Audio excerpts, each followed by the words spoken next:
সরে যাও, সরে যাও, সরে যাও।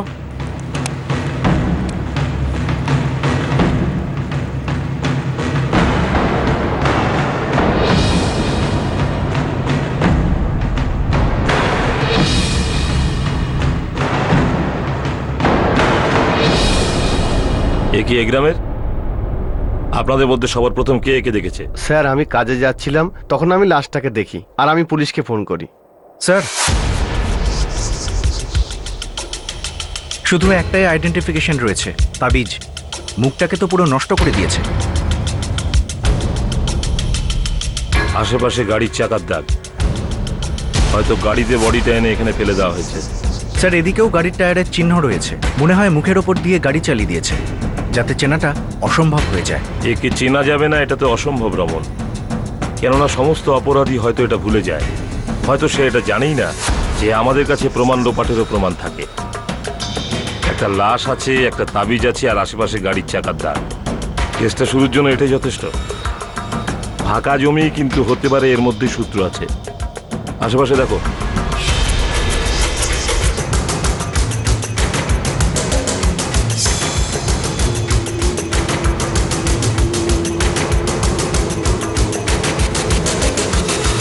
প্রত্যেকটা লাশের একটা কাহিনী থাকে।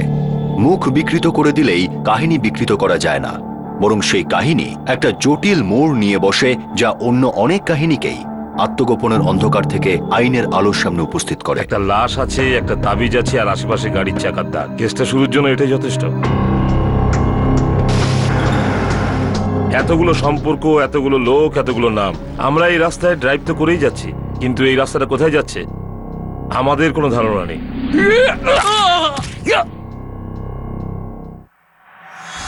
হত্যা সম্ভবত কিছু ভোঁতা অস্ত্র দিয়ে করা হয়েছে, তবে হ্যাঁ, মুখটা পরে নষ্ট করা হয়েছে। আর বয়স 25 থেকে 30-এর মধ্যে হবে। ইয়েস, খুব সম্ভবত 12 ঘন্টা আগে মৃত্যু হয়েছে।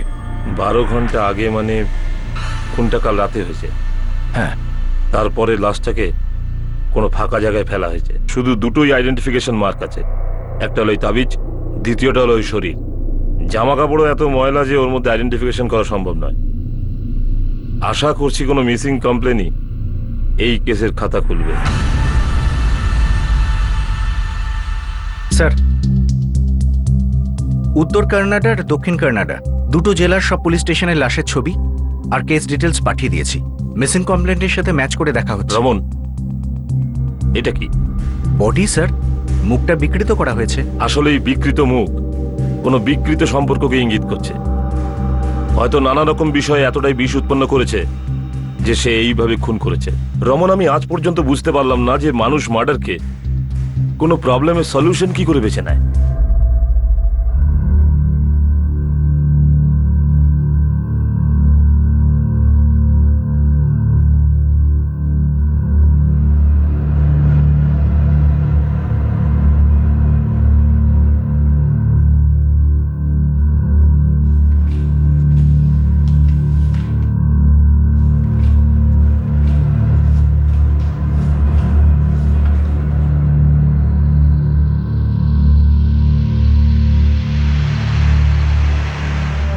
অনিল কুন্দার, বয়স 25, 16 সেপ্টেম্বর 2014 থেকে মিসিং, উদিরওয়াড় গ্রাম। অনিল কুন্দার উদিরওয়াড় গ্রাম থেকে মিসিং? হ্যাঁ, 25 বছরের ছেলে। কমপ্লেন্ট কে ফাইল করেছিল? কমপ্লেন্টটা আমি ফাইল করেছিলাম।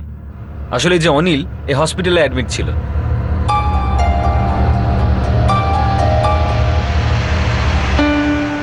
ষোলোই সেপ্টেম্বর অনিল হসপিটাল থেকে নিখোঁজ হয়ে যায়।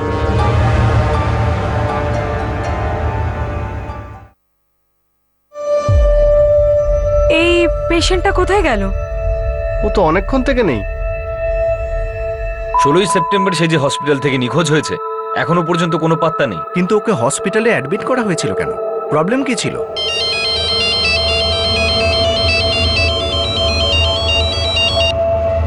হ্যাঁ স্যার, আমি শিবকুমার কুন্দর বলছি, অনিলের বাবা। আপনি কে বলছেন?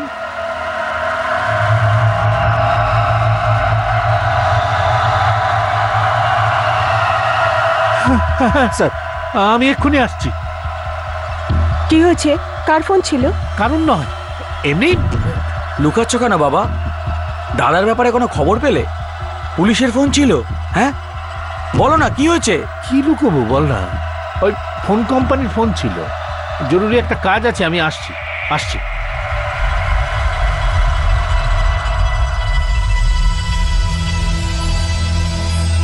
কোনো কাছের মানুষের উধাও হয়ে যাওয়ার ভয় প্রায়শই তার মৃত্যুর খবরের থেকেও বেশি কুড়ে খায়। কুন্দর পরিবারের বড় ছেলে অনিল হসপিটাল থেকে উধাও হয়ে গিয়েছিল, যেটা এমনিতেই অদ্ভুত ছিল। কিন্তু অনিল আসলে হসপিটালে যে জন্য ভর্তি হয়েছিল তার কারণ তো আরো অদ্ভুত আর চমকে দেওয়ার মতো ছিল। স্যার স্যার ওই মুখ নষ্ট হওয়া লাশটা ওটার সাথে ম্যাচ করা হয়েছে উদির ওয়ার্ডের একজনের সাথে। অনিল কুন্দের নাম, 16 সেপ্টেম্বর থেকে নিরুদ্দেশ। নিরুদ্দেশ কিভাবে হলো? হসপিটালে অ্যাডমিট করা হয়েছিল, ওখান থেকেই নিরুদ্দেশ। কিন্তু হসপিটালে অ্যাডমিট কেন হয়েছিল? Suicide attempt.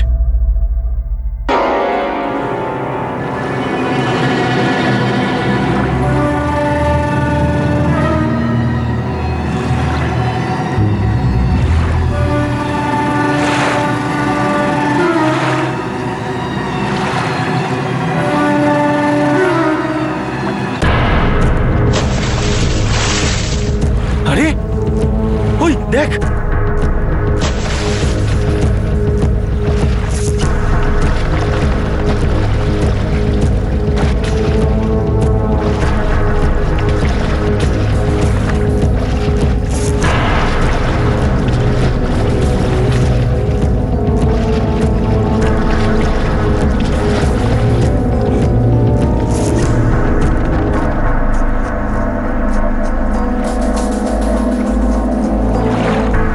গ্রামের লোকরাই জীবন বাঁচায়।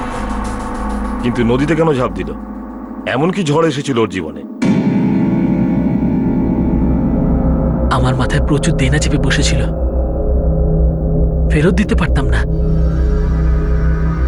জীবনে আর করার মতো কিছুই ছিল না, তাই ভাবলাম যে নিজের জীবনটাকেই শেষ করে দিই। এই আত্মহত্যার প্ল্যানটা কি তুমি নিজেই বানিয়েছিলে, নাকি কেউ তোমাকে বাধ্য করেছিল এটা করতে, নাকি কেউ তোমায় জলে ঠেলে ফেলে দিয়েছিল? না, আমার এই কাজের জন্য আমি কাউকেই দোষী করব না। আমি তো শুধু নিজেকে শেষ করে দিতে চেয়েছিলাম। জীবনের সব জায়গায় আমি ফেল হয়েছি, এতেও ফেল হয়ে গেছি। স্যার অনিলের বাবা শিবকুমার একজন গরিব কৃষক। অনিলও ওখানে ছোটখাটো কাজ করত, দেনা করেছিল যেটা ওকে ডুবিয়ে দেয়। দেনায় ডুবে থাকা এক ইয়ং ছেলে জলে ডুবে তার নিজের জীবন দেওয়ার কথা ভাবে। কিছু লোক তাকে বাঁচিয়ে হসপিটালে অ্যাডমিট করে দেয়, আর সেখান থেকে সে নিরুদ্দেশ হয়ে যায়, আর তারপরে তাকে খুন করা হয়। রমন, হিসাবটা ঠিক মিলছে না। 2 আর 2 4 হচ্ছে না, কিছু একটা প্রবলেম আছে। এক কাজ করো, ফ্যামিলিকে ডাকো। স্যার অনিলের বাবা শিবকুমারকে ডেকেছি, চলে আসবে। স্যার আরেকটা অদ্ভুত ব্যাপার, কি? অনিল হাসপাতাল থেকে পালিয়ে যাওয়ার পর শিবকুমার মিসিং কমপ্লেন্ট করায়নি। উদিরওয়াড়ের পিএসআই হেগড়ে নিজেই কমপ্লেন্ট করে। লাশটাকে শনাক্ত করা যাক, তারপরে দেখা যাক হিসাবের গরমিলটা কোথায় ভুল হচ্ছে।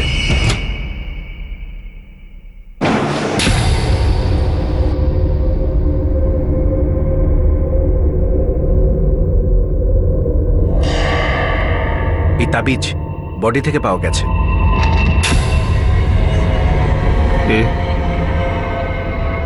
এটা আমার অনিল নয়।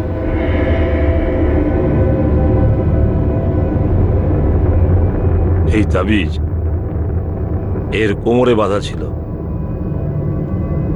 কিন্তু দেখুন কাঁধে একটা জরিলের দাগ আছে। এ আমার ছেলে নয়।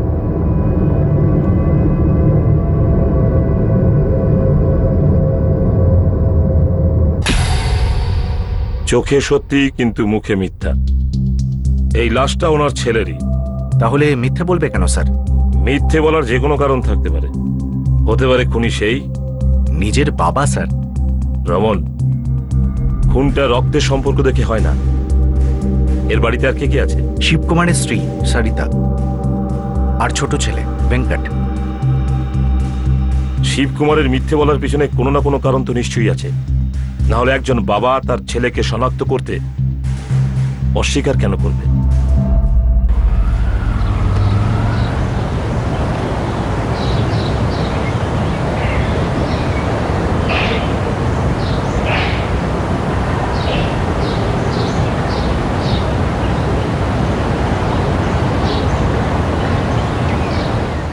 বাবা কি হয়েছে তুমি বলবে?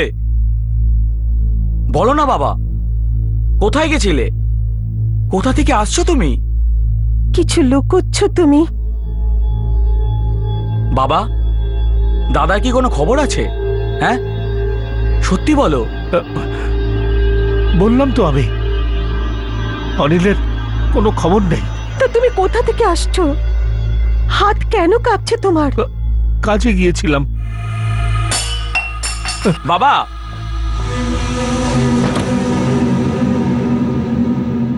স্যার, অনিল যে ধারের কথা বলছিল সেটা আসলে ও গ্রামের লোকেদের থেকে নিয়েছিল। আর এরা কোনো সাউকার বা মহাজন নয়। অনিলের বাবা শিবকুমারের মতোই কৃষক। আর অনিল এই ধার ফিরিয়ে দিতে পারছিল না। যত লোক আছে সব কটাকে ডাকো, আমি সব কটার সাথে কথা বলবো। ঠিক আছে স্যার, আমি গ্রামে খবর দিচ্ছি। সবাই উদিরওয়ারেরই। রমন, আরো একটা কথা, এই অনিলের বাবা শিবকুমার, একে আমার ঠিক ভালো লাগছে না। একটা কাজ করো, অনিলের মা ছোট ভাইয়ের সাথে কথা বলো, খোঁজ করা যাক এই শিবকুমারের মিথ্যে বলার পিছনে সত্যিটা কি।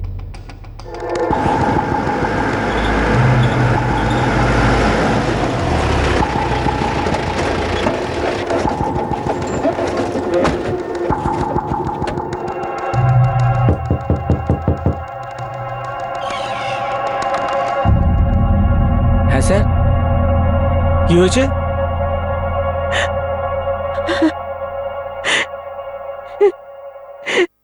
এই আমার অনিল, কাঁধে এই দাগটা, এইটাই আমার অনিল।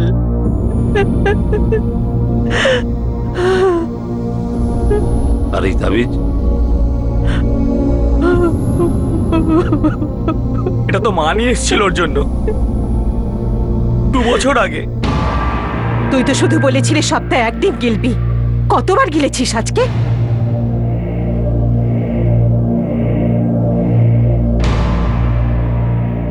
দেবী মায়ের মন্দিরে গিয়েছিলাম তোর জন্য পুজো দিতে। এটা পড়ে নে, তুই এইসব ছেড়ে দিবি। কোমরেও পড়তে পারবি এটাকে।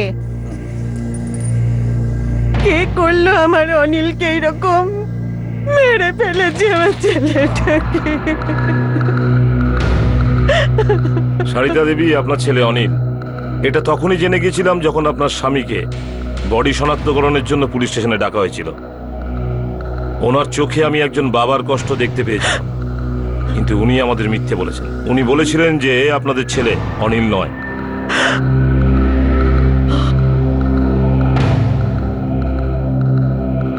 আপনি কি অনিলকে মেরেছেন? কি বলছে ইন্সপেক্টর? বলো না, বলো না, তুমি মেরেছো আমার অনিলকে। না, তুমি কেন মিথ্যে বললে যে এটা আমার অনিল নয়? কারণ আমার কাঁধটা এত শক্ত নয় যে ওর দেনার বোঝাটা আমি তুলতে পারি। এই ভেঙ্কট পরিশ্রম করে, কখনো মদ ছোঁয়ও না। ওর কর্মফল ও কেন ভোগ করবে? ভেঙ্কট, তোর বাবা শরীর খারাপ বলে 10,000 টাকা নিয়ে গেছিল আমার থেকে অনিল। আমাকে বলেছিল তোর মায়ের অপারেশন, তাই 15,000 টাকা লাগবে। আমার থেকে 25,000 টাকা নিয়ে গেছে। দেখ ভেঙ্কট, শিবকুমার দা, আমাদেরকে আমাদের টাকাটা ফেরত দিয়ে দাও ব্যাস। হ্যাঁ, এটা তো তোমরা ভুল কথা বলছো দাদা। সারা গ্রাম জানে আমার দাদা মাতাল, জুয়া খেলে। তারপরেও কেন তোমরা টাকা ধার দিয়েছো? কারণ আমরা মানুষ, তোমাদের অবস্থা দেখে দয়া হয়েছিল। দেখো শিবকুমার দা, আমরা কোনো ব্যবসায়ী নই, আমরাও তোমার মতো চাষবাস করি। বাড়িতে কিছু জমানো টাকা ছিল তো দিয়ে দিয়েছি। 1 মাসে ফেরত দেওয়ার কথা ছিল, এখন 6 মাস হয়ে গেছে, না ফোন তোলে না মুখ দেখায় নিজের। এবার তোমরা টাকার ব্যবস্থা করো। হ্যাঁ, দেখো, এত টাকার ব্যবস্থা আমি কোথা থেকে করব?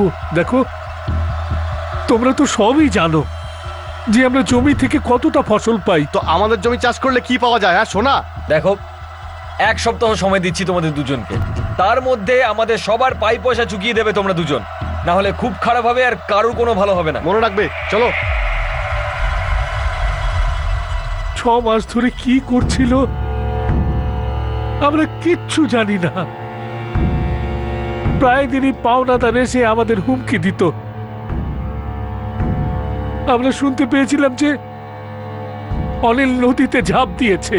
আপনাকে বলছি সাহেব, ওই একাই আমাদের 3 জনকে ডোবানোর জন্য যথেষ্ট ছিল। অনেক দুঃখ দিয়েছে আমাদের। আপনার দুঃখকে দূরে পাঠানোর জন্য আপনি ভাবলেন দুঃখ দেওয়ার লোকটাকেই দূরে পাঠিয়ে দিই, এই দুনিয়া থেকে। মেরে তো দিয়েছিলেন, কিন্তু মারার পর তার মুখটাকেও এমনভাবে নষ্ট করলেন যাতে আমরা কোনোদিন চিনতে না পারি। বাস বাস, থেমে যান সাহেব, আর বেশি কিছু বলবেন না। ও যে এইরকমই থাক, আমার ছেলে তো বটেই, আমাদের জীবনের অংশ।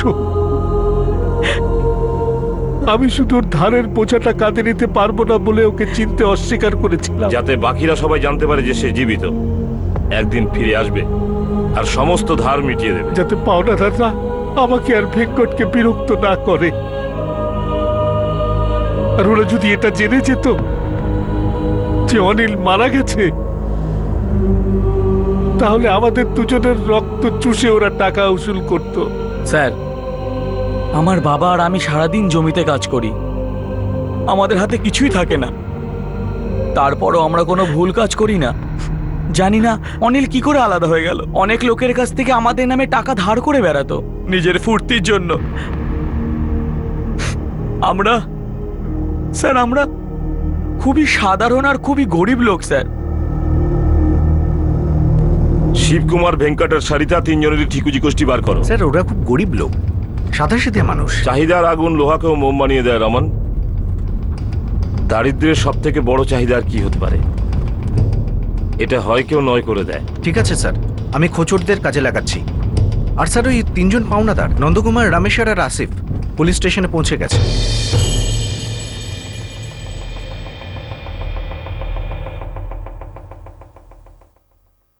চলো, স্যার তোমাদের ডাকছেন।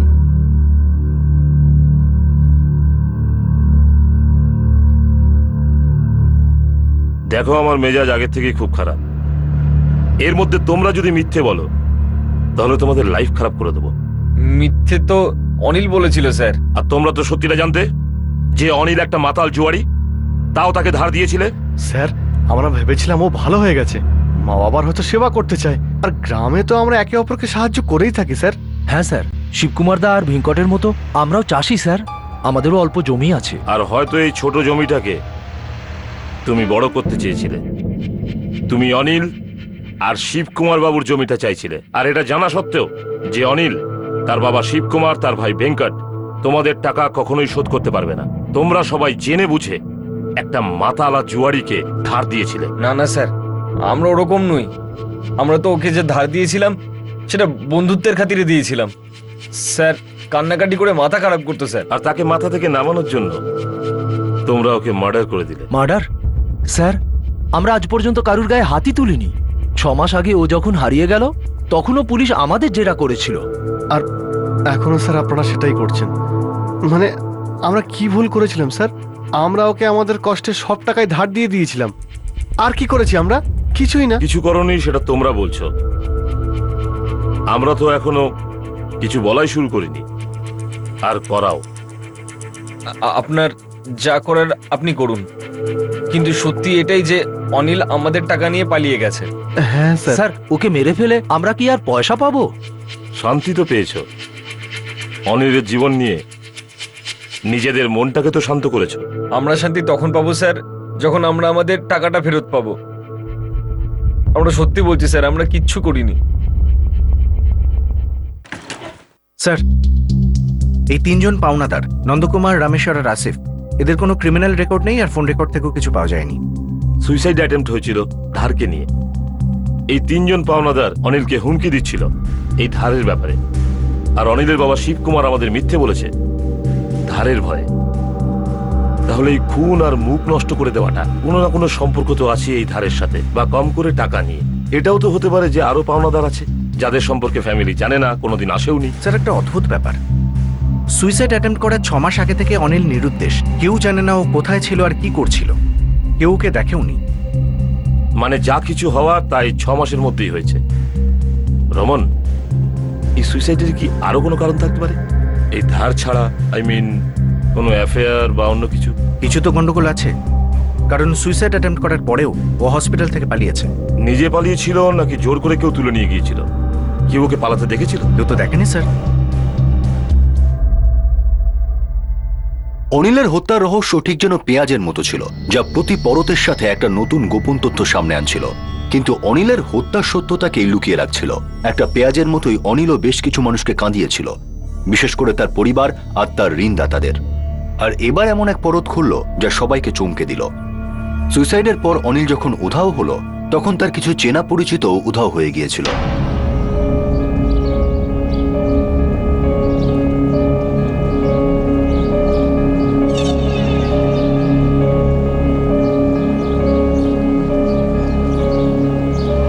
বল রে শিবা, কি স্কোর?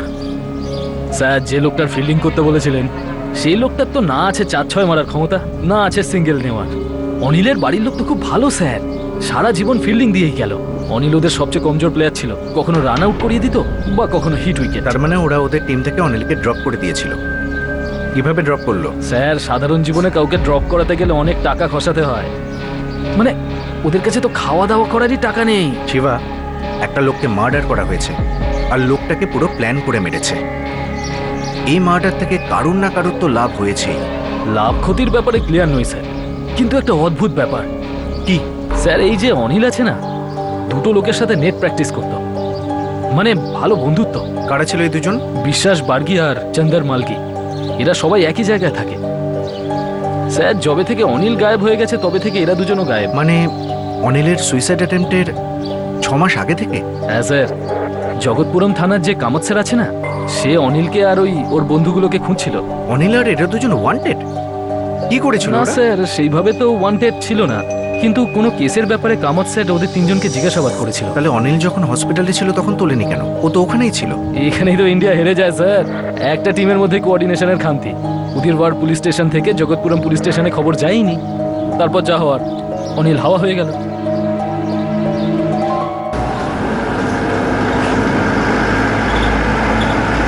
বিশ্বাস কোথায়?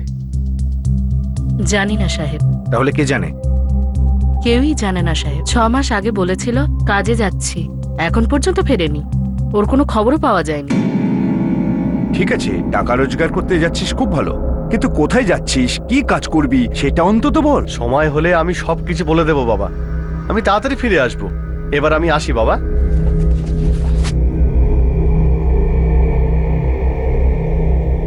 আমার ছেলে কিছু খারাপ কাজ করেনি তো সাহেব? সেটা আমরা এখনই বলতে পারবো না। ও তো জমিতে চাষ করার মতন ছেলে ছিল সাহেব, ও কোনো খারাপ কাজ করতে পারে না সাহেব। সব মাই এ কথা বলে, আর বেশিরভাগ মাই ভুল প্রমাণিত হয়। আপনি প্রার্থনা করুন যে আপনি ঠিক ভাবছেন। আর তাছাড়া বিশ্বাসের বন্ধু চন্দর কোথায় থাকে? পুলিশ খুঁজছিল চন্দরকে। হ্যাঁ স্যার। কেন? এমন কি করেছিল আপনার ছেলে? আমরা তো কিছুই জানি না স্যার, 6 মাস আগে হঠাৎ চলে গেল।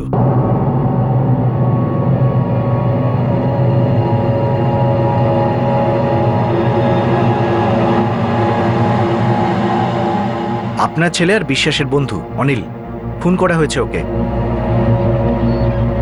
ওই অনিল প্রথম থেকেই উল্টো পাল্টা কাজ করত। জানি না আমাদের চন্দর ওর সাথে কেন মিশতে শুরু করলো। ও তারপর তো হারিয়ে গেল স্যার। আমার ছেলেকে খুঁজে বের করুন স্যার। আমরা তো জানিও না ও এখন কোথায় আছে আর কি করেছে। বাড়ির অবস্থা তো আপনি দেখছেন স্যার।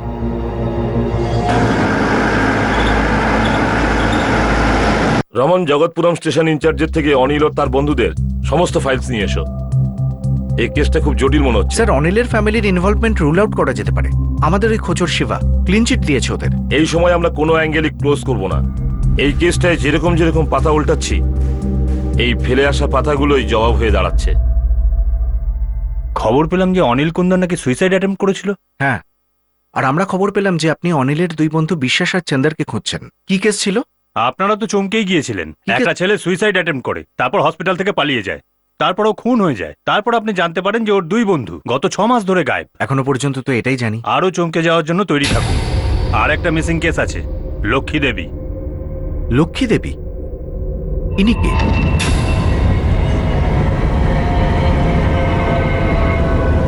ছ মাস আগে লক্ষ্মী দেবীকে অনিল কুন্দরের সঙ্গে দেখা গিয়েছিল, তারপর থেকে ওনার কোনো খবর নেই। কিন্তু এই লক্ষ্মী দেবী আসলে কে? ইনি উদয়বাড়ে থাকেন, ওখানে নিজের ছেলের সাথে থাকেন, কিন্তু ওই দিন উনি জগৎপুরম যাবে বলে বেরোন। এখানে ওনার মেয়ের বিয়ে হয়েছে, যার সাথে দেখা করতে উনি প্রায়ই আসতেন। স্যার, এই লক্ষ্মী দেবীর ছেলে উদিরওয়াড়ে থাকে, দেবদত্ত রেড্ডি নাম ওর। আর ওর সৎবোন মঞ্জুষা জগৎপুরমে থাকে। সৎবোন মানে দুজনের বাবা আলাদা আলাদা? না স্যার, বাবা একই, মা আলাদা আলাদা। দেবদত্তের মা ছোটবেলাতেই মারা যান।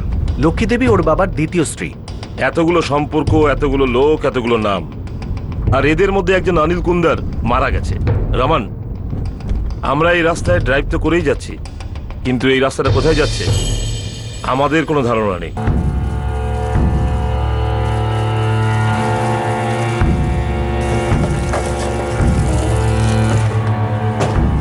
স্যার। আপনি লক্ষ্মী দেবীর ছেলে দেবদত্ত? হ্যাঁ স্যার। কোনো খবর পেলেন আমার মার? না, ওনার কোনো খবর পাইনি এখনো পর্যন্ত, কিন্তু একটা দ্বিতীয় খবর আপনার কাছে নিশ্চয়ই পৌঁছে গেছে। কি খবর স্যার? আপনার গ্রামের একজন ছেলে অনিল কুন্দার, সে মার্ডার হয়েছে। কি? সেটা কবে হলো? ওকে কি কেউ জিজ্ঞেস করেছিল আমার মা কোথায়? লাস্ট টাইম ওর সঙ্গে গিয়েছিল মা। জানি না আমার মাকেও কোথায় পাঠালো। আপনার মাকে শেষবার অনিলের সাথে দেখা গেছিল। ঠিক তার 6 মাস পরে অনিল আত্মহত্যা করার চেষ্টা করে, কিন্তু সেই সময় তাকে বাঁচানো হয়েছিল। এখন আমরা তার লাশ পেয়েছি, আর তার মুখটাকে খুব নৃশংসভাবে নষ্ট করা হয়েছে, যাতে তাকে কেউ চিনতে না পারে। কিন্তু আমার মা কোথায় স্যার? কি করেছো আমার মার সাথে? 6 মাস ধরে আমি পুলিশের পেছনে ঘুরে বেড়াচ্ছি, কেউ আমাকে এই কথা বলছে না যে ও মার সাথে কি করেছে। আর এখন আপনি বলছেন যে ওই মারা গেছে। দেবদত্ত বাবু, আপনার মা এই অনিলের সাথে কেন গিয়েছিলেন? স্যার, এই প্রশ্নটার উত্তর আমি অন্ততপক্ষে 6 বার জগৎপুরম থানায় দিয়েছি। আমি জানি না আমার মা ওই মাতাল দুশ্চরিত ছেলেটার সঙ্গে কেন গেছিল। আমি বাড়িতে ছিলাম না ওই সময়, মঙ্গলপুর গেছিলাম কাজে। আমি ছিলাম সাহেব, আমি এইখানেই ছিলাম। মা আমাকে বলে গেছিলেন যে উনি অনিলের সঙ্গে যাচ্ছেন।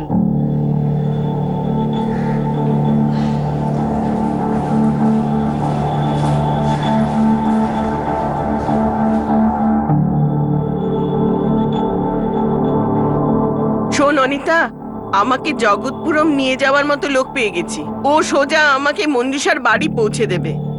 মা, কালকে অবধি অপেক্ষা করুন, ও এসে পড়বে, আপনাকে আমাদের গাড়িতেই ছেড়ে দেবে। আরে না অনিতা, আমি মঞ্জুষাকে বলেছিলাম আজই ওর বাড়ি যাব, আর এই কথাটা দেবদত্তও জানে। ঠিক আছে, ওর কাজ পড়ে গেছে, কিন্তু আমার তো আজই যেতে হবে। মা, আপনি কার সঙ্গে যাবেন? ওই শিবকুমারের সরিতার ছেলে আছে না, ও আমাকে ছেড়ে আসবে। আচ্ছা আচ্ছা, ভেঙ্কট। আরে চাষবাস ছেড়ে ও কি করে যাবে? আমি অনিলের সঙ্গে যাচ্ছি।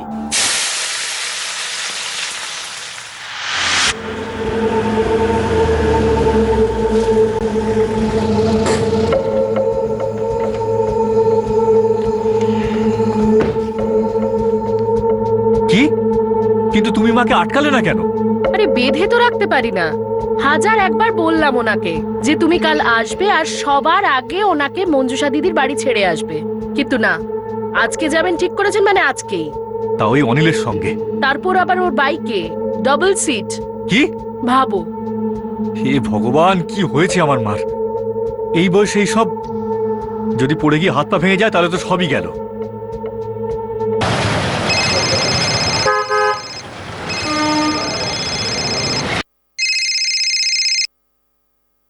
হ্যাঁ দাদা। আরে মঞ্জু, মা পৌঁছে গেছে না ওখানে? মা মা তো এখানে আসেনি দাদা। আসেনি মানে? আসেনি দাদা। হ্যাঁ, উনি বলেছিলেন আসবেন, কিন্তু আসেননি। আমি ভাবলাম তুমি কালকে ড্রপ করে দেবে। আরে সেটাই তো করতাম, কিন্তু উনি আজকেই যাবেন। আরে দুপুরবেলায় বেরিয়েছেন শিবকুমারের ছেলে অনিলের সঙ্গে। কি? দুপুরে যদি বেরোয় তাহলে এখনো পৌঁছলো না কেন? জানি না কোথায় আটকে পড়েছে ওরা। তার উপর আবার বাইকে চড়ে গেছে, ডাবল সিট। কি? বাইকে? মার কি মাথা খারাপ হয়ে গেল নাকি? কোথায় যেতে পারে? দাদা, ওই অনিলের নাম্বার আছে তোমার কাছে? ফোন করো না ওকে। হ্যাঁ হ্যাঁ হ্যাঁ, সেসব আমি করছি, কিন্তু তোর কাছে কোনো ফোন আসলে আমাকে অবশ্যই জানাস। হ্যাঁ ঠিক আছে। মা বাইকে করে এখানে আসছে? হ্যাঁ, তাও আবার ওই অনিলের সাথে। 1 নম্বরের ফালতু ছেলে একটা। 6 মাস হয়ে গেছে, মার কোনো খবর নেই, আর এখন অনিলের খবর। আরে চুল হয়ে যাক অনিল, আমি আমার মাকে চাই। আপনি কেন আমার মাকে খুঁজে বার করছেন না? এত বড় পুলিশ ফোর্স আপনার, একটা বৃদ্ধ মানুষকে খুঁজে বার করতে পারছেন না? এরকম কেন হচ্ছে? উত্তর দিন।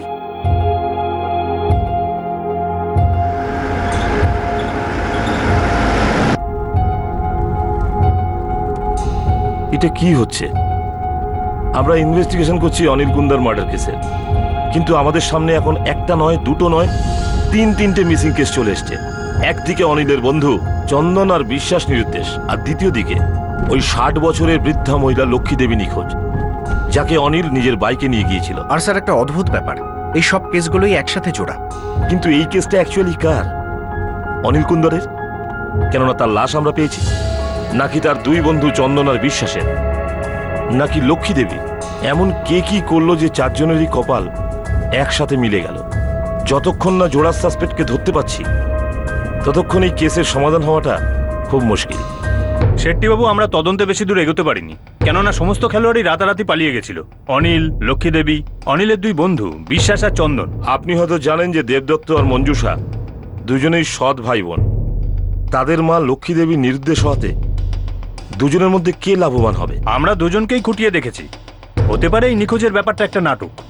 দুজনের মধ্যে হয়তো একজন অথবা দুজনে মিলেই বুড়িটাকে খুন করেছে গয়না আর সম্পত্তির জন্য। তাহলে আপনি কি পেলেন? সত্যি বলতে কিচ্ছু না, তদন্ত আর এগোতেই পারলাম না। কামতবাবু, এখন আপনার কেসটা আমাদের কেসের সাথে জুড়েছে, আর এখন এই কেসটা এগিয়ে নিয়ে যাওয়ার জন্য আপনার ইনভেস্টিগেশন রিপোর্ট চাই, যাতে আমরা সূত্রটা খুঁজে পাই। আর আমার সম্পূর্ণ বিশ্বাস আছে আমরা সূত্র পাবো, আমাদের দুজনের কেসের অবশ্যই ক্লোজ হবে। হ্যাঁ নিশ্চয়ই, আমি কেস পেপার এক্ষুনি পাঠিয়ে দিচ্ছি, আর যখনই আমায় দরকার পড়বে কন্ট্যাক্ট করবেন। শিওর। জয় হিন্দ। অদ্ভুত ব্যাপার, একজন 60 বছরের বৃদ্ধা নিখোঁজ, আর তার কোনো খোঁজ আমরা পাচ্ছি না। স্যার আমার মনে হয় এই কেসটা ওই মহিলাকে নিরুদ্দেশ করার, আর বাকিরা ওই কারণেই নিরুদ্দেশ। হতে পারে, আর এটাও হতে পারে যে এই সমস্ত কেসের আড়ালে কেউ নিজের শত্রুতা নেভাতে চাইছে।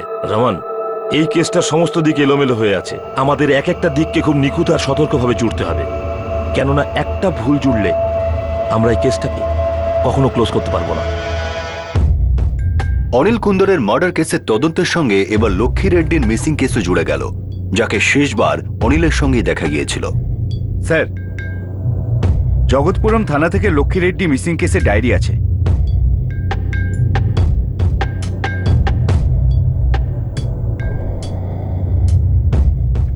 অনিল কুন্দর? হ্যাঁ, আমার বাপের বাড়ির ওখানেই থাকে। হ্যাঁ, মানে পাশের বাড়িতেই থাকে ও। এর আগে কি কখনো অনিল কুন্দর আপনার মাকে উদিরওয়ার থেকে জগৎপুরম নিজের বাইকে করে ছেড়ে এসেছিল? না না, কখনো না। সবসময় আমার দাদাই ছেড়ে যায় মাকে। তাহলে এবার কেন? ইন্সপেক্টর, আমার শালাবাবু দেবদত্ত রেড্ডি একজন কৃষক। উদির ওয়ার্ডের নামী কৃষকদের মধ্যে একজন। ফার্টিলাইজার জাতীয় জিনিসপত্র কিনতে প্রায় মঙ্গলপুর শহরে আসেন উনি। সেদিনও গেছিলেন। কিন্তু সেদিন মা জেদ ধরে বসেছিল যে ওই দিনই আসতে হবে। কোনো ফটো আছে আপনার কাছে? হ্যাঁ।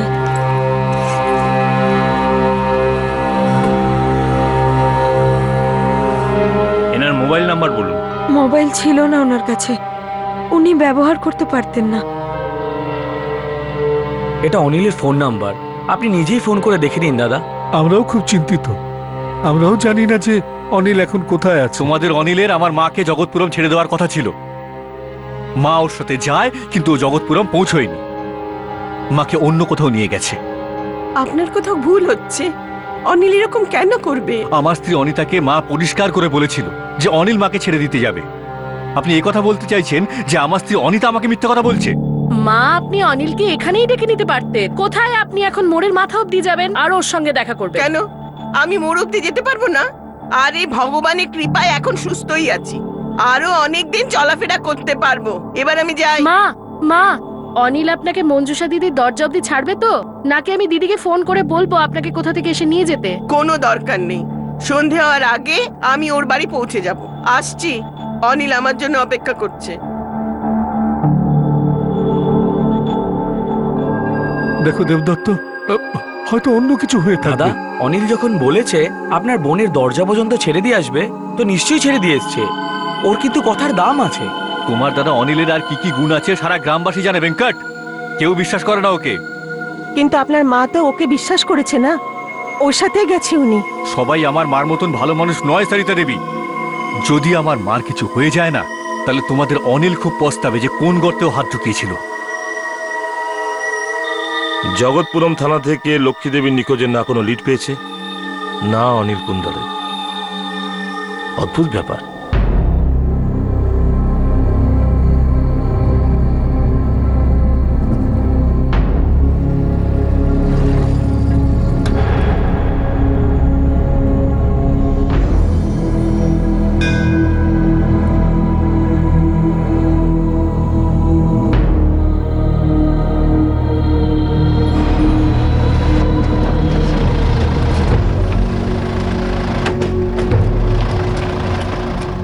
সাহেব, দুপুরবেলা যে অনিল বাড়ি থেকে বেরিয়েছে এখনো ফেরেনি। আমার স্বামী আর ছেলে ওকে খুঁজতে গেছে। কোথায় খুঁজতে গেছে ওরা? জানি না। যখন জানেই না তাহলে আপনার স্বামী আর ছেলে খুঁজছে কোথায়? অনিল আমাদের কখনোই কিছু বলে না। কোথায় যাচ্ছিস, কখন ফিরবি, কিছু তো বলে যা। এরকম চুপ থাকলে কিচ্ছু হয় না অনিল। কিছু তো উত্তর। অনিল! দেখুন সারিতা দেবী, অনিল যদি বাড়ি আসে বা ফোন করে তাহলে ওকে ইমিডিয়েটলি পুলিশ স্টেশনে সারেন্ডার করতে বলে দেবেন। যত দূর পালাবে তত লম্বা শাস্তি পাবে ও।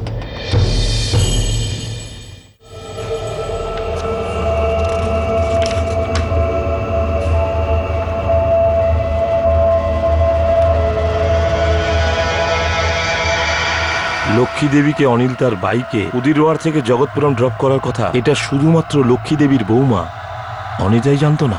স্যার, আরও কেউ ছিল?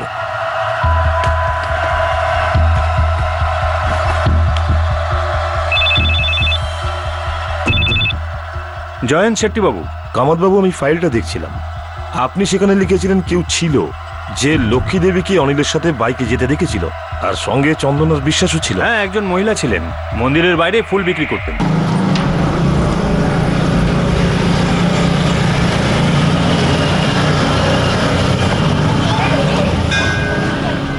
শান্তা দেবী, আপনি একদম ঠিক বলছেন তো যে লক্ষ্মী দেবীর সঙ্গে বিশ্বাস আর চন্দনী ছিল? হ্যাঁ সাহেব, যখন ছোটবেলায় খেলাধুলো করতো তখন থেকে দেখছি ওদের। আর লক্ষ্মী, ওকে তো গোটা গ্রাম চেনে।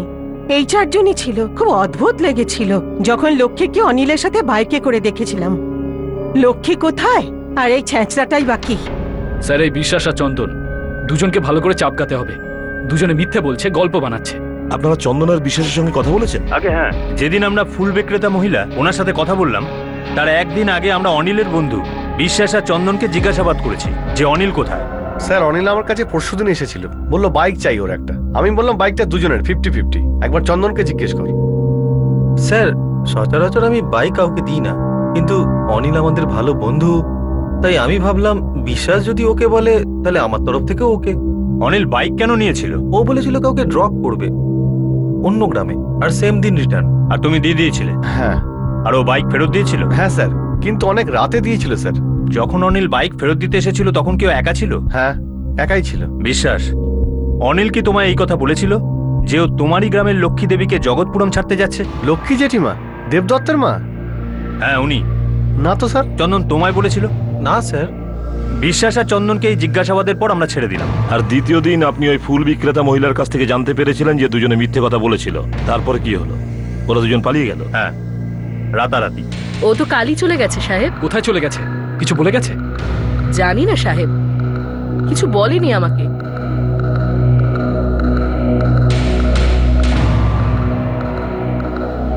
সত্যি বলছি স্যার, আমাদের তো কিছু বলেনি যে কোথায় যাচ্ছে। কোনো বিশেষ জায়গা আছে যেখানে ও মাঝে মাঝেই যেত? না স্যার, এরকম কোনো জায়গা নেই।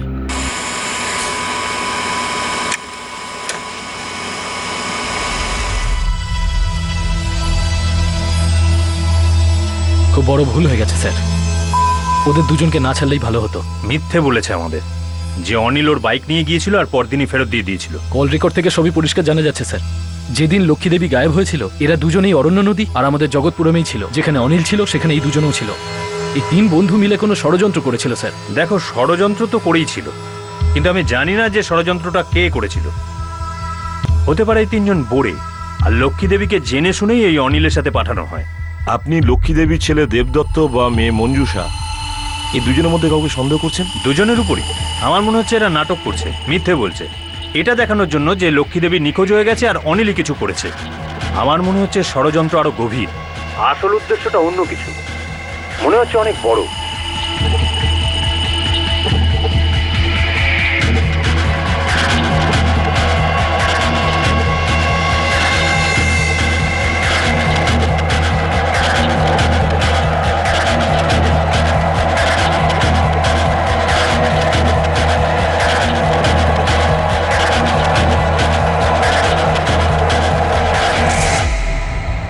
হত্যাকারী লাশের মুখ বিকৃত করে দেয় এটা ভেবে যে নিহতকে কখনো চেনা সম্ভব হবে না, কিন্তু সেটা তো হলো। আর শনাক্তকরণের পর অনেকগুলি কেসের জট খুলে গেল, কিন্তু এর মধ্যে কোনো কেস কোনো জোরালো ইঙ্গিত দিচ্ছিল না যে অনিল কুন্দরের বিকৃত মুখের লাশ সেখানে কি করে পৌঁছলো যেখানে তাকে পাওয়া গিয়েছিল, আর এই হত্যাকাণ্ডের পিছনে আসল কারণ কি ছিল। লক্ষ্মী রেড্ডির মিসিং কেস অনিলকে খুঁজে পাওয়ার বিফল চেষ্টা ছাড়া আর কেন এগোতে পারছিল না? আসলে সে কোথায় ছিল? এই কেসের সব তাসি কি তার হাতেই ছিল? এই কেসের দ্বিতীয় তথা শেষ ভাগ আমরা আপনাদের দেখাবো আগামী দিন আগামী পর্বে ঠিক এই সময়। আর তারপর দেখতে থাকবো যে শেষ পর্যন্ত এই জটিল ইনভেস্টিগেশন কত দূর গিয়ে নিজের লক্ষ্যের সঙ্গে মেলে। এখন আমি অনুপ সোনি আপনাদের কাছ থেকে বিদায় নিচ্ছি। আবার দেখা হবে, ততক্ষণ সতর্ক থাকুন, সুরক্ষিত থাকুন আর দেখতে থাকুন ক্রাইম পেট্রোল সতর্ক। শিক্ষা একজনের, জ্ঞান আমাদের সবার। জয় হিন্দ।